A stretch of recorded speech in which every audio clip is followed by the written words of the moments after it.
I woke up in an office building, looked around as I stood up and saw Nathaniel and Gabriel sitting behind a desk and realized I was dreaming. Nathaniel smiled cunningly at me and lunged at me before I could respond and tackled me to the ground. I could hear footsteps approaching me, and I felt someone kicking my left foot, and I lifted my head. I saw Gabriel standing next to me. He said, "Do you defy me?" I tried to escape Nathaniel's grasp as I declared, "No, Gabriel. Why are you doing this?" "Good," he said. Then he kicked me in the ribs, knocking the air out of me. He then leaned down, grabbed my throat, and squeezed it, making me gasp for air. As my head started falling back, I saw Nathaniel diving at Gabriel, making him let go of my neck. I woke up, still gasping for air, looking around the room as I wake up from the dream. I saw one of my windows were open as I looked around to ensure no one was in the room. Then I laid back down and fell back to sleep.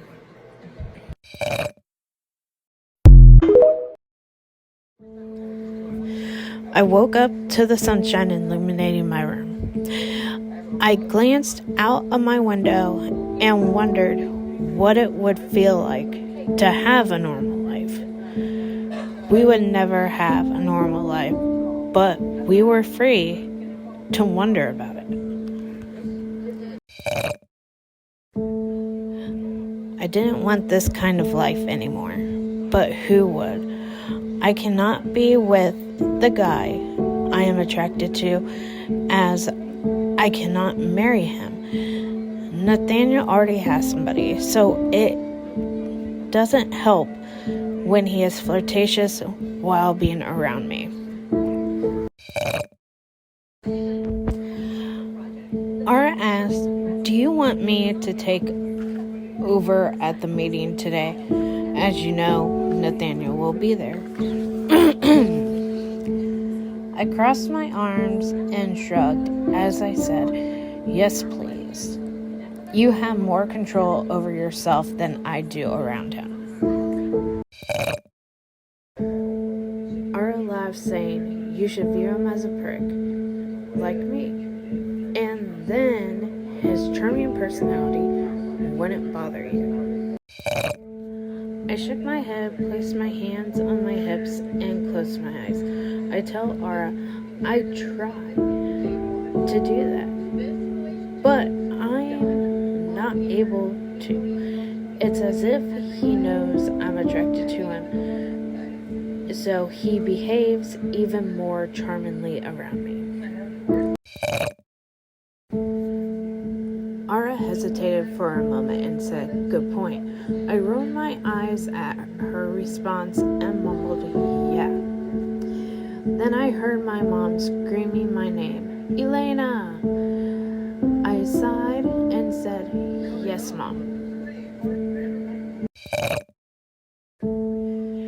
She shouted, "Nathaniel is here. He wants to have a word with you." I threw on a hoodie with a pair of sweatpants and left my room. I walked into the living room and could smell the aroma of Nathaniel's cologne.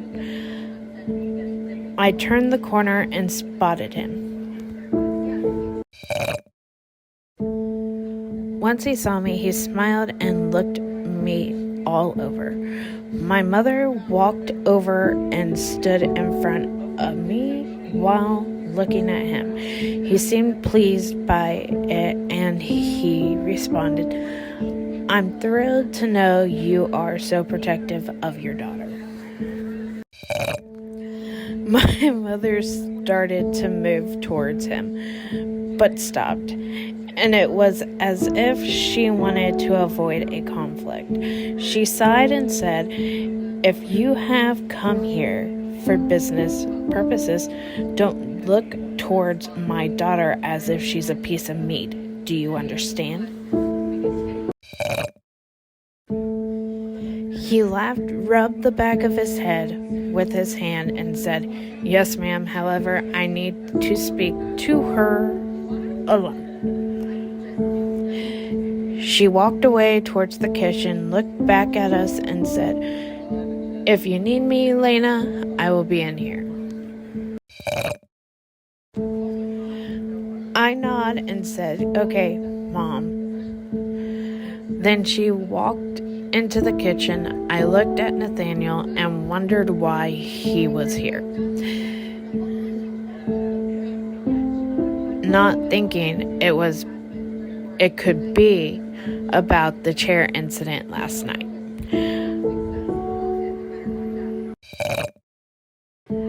I didn't think he was here to give me a mission, as it would be stupid. I heard him say my name, and he asked me, "Elena, are you okay? You seem to be lost." I shook my head and said, "Sorry, I was thinking about something." He crossed his arms and tilted his head as he asked, "Are you wondering why I'm here?" I lowered my head and mumbled, "Yes." He grinned and said, "My father has sent me. He wanted me to tell you that we need to talk to you and Ara today." I looked away and asked him the reason for the meeting. He reached for my face and made me look him in the eye when he said,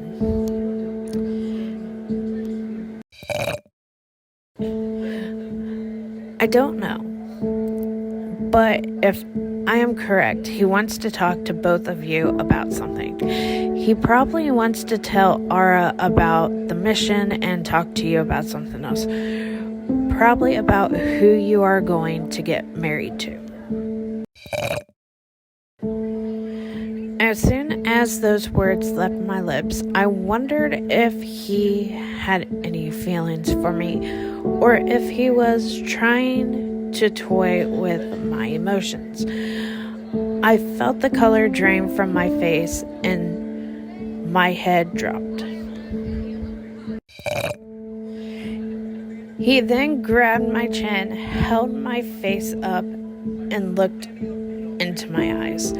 Then I asked, "Are you okay?" He looked me in the eye and asked, "Yeah, why?" I looked at him with sadness as I said, "You are acting as if something was bothering you." He avoided looking into my eyes and mumbled, "No." I lifted his chin and said, "Okay, well, there is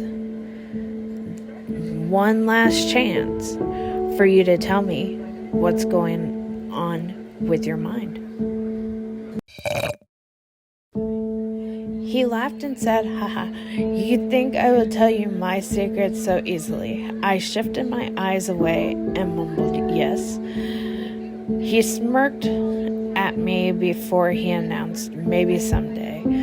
I said in a snarky tone, "Oh, fine, but is that all you wanted to tell me?"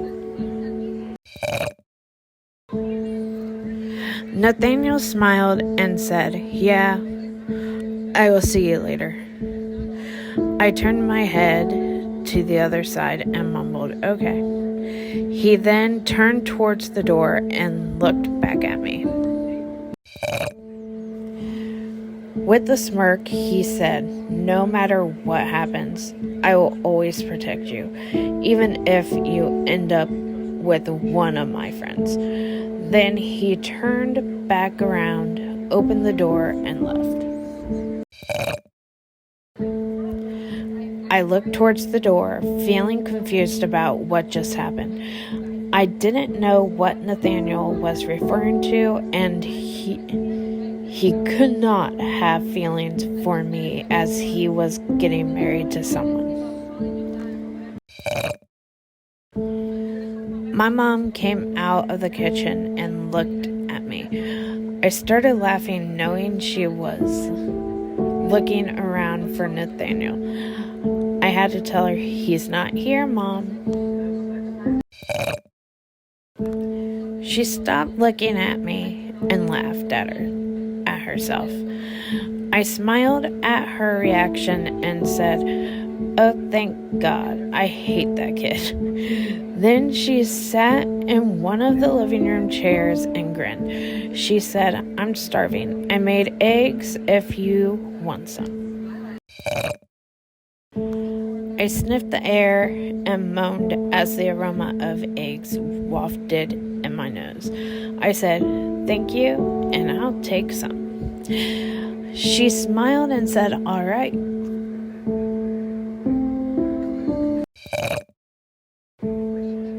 So we went to the kitchen, got plates and forks, loaded our plates with eggs, and sat in the dining room. We laughed and talked about what I had done to Nathaniel the night before.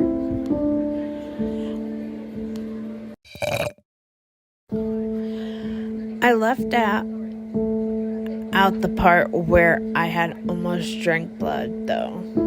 Something told me she would be pissed if I told her about it. We finished our food and cleared the dishes, and I got ready for my meeting with Gabriel.